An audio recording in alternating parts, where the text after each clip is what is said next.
Hello my hair warriors, it's me, Aaron O'Brien, your friendly neighborhood hairdresser. Yes, it is me. I am sporting the blonde because do blondes have more fun? Well, we're gonna find out. We're gonna show you how to dye your hairpiece without destroying that base and blend to make that beautiful blonde even more fabulous. All with an itty bitty toothbrush.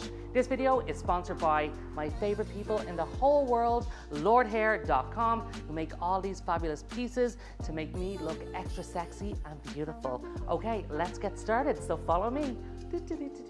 So we're about to get started here with my lovely boyfriend Steve, and we're going to start coloring his hair. What we want to do here is we want to have a nice dark root so I can match my dark color here at the sides, and we're going to blend it into a cooler blonde. So it's going to have that transition from darker into lighter, so I look extremely beautiful. Now my base color is about a level 5-6, so I've mixed that together. Always follow directions on whatever dye you use. I always recommend if you can possibly use professional color, please go ahead and do so. Or you can use semi-permanent, permanent. In this case, I'm using permanent hair color, so it lasts a little bit longer. Applying the color, I'm going to use my itty bitty toothbrush to make sure that I don't color the base. And that's the most important thing about this. We want everything to look super realistic, and we don't want to dye our base. This goes for thin skin. It also goes for lace systems. This can be wigs, whatever you are doing where the hair is fake. We want to make sure that we're not dyeing the base. And this is exactly how we're going to do it. Just don't brush your teeth afterwards. So we take our toothbrush and we dip it into the color. And we are going to make sure that we don't overly saturate the toothbrush, and then we are going to take smaller sections.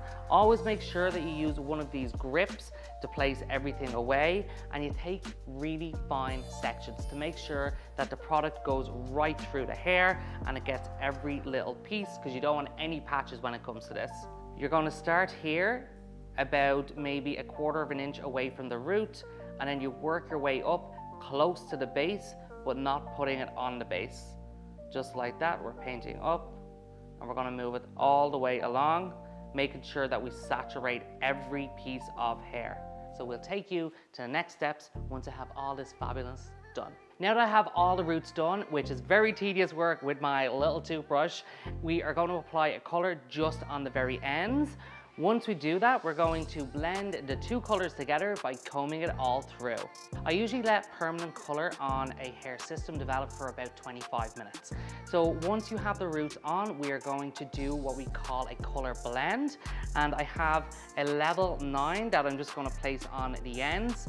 Unless you want this to be really silver, or if you don't want this to be really silver and more natural, I don't recommend adding any ash colors, because hair systems and these type of hair pieces can tend to go green or ash or gray really quickly, so be very careful when you're coloring.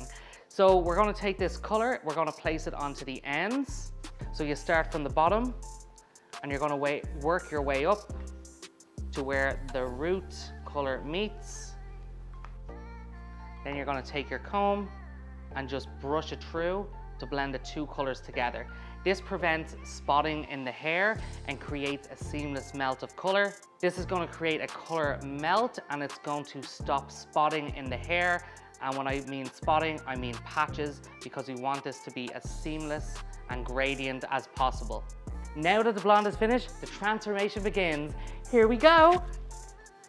So there you go, I'm blonde, I'm beautiful, and this is the result from creating a nice root blended into a very, very soft blonde. The base is perfectly fine. The toothbrush did just the trick. It is a little bit tedious, and if you're not a professional, you need a little bit of practice, but voila, I hope you like it. So don't forget to check out the rest of my videos. Don't forget to click below. Thank you to Lordhair for sponsoring all these fabulous videos, and I'll see you guys soon. I hope you enjoyed it. Bye.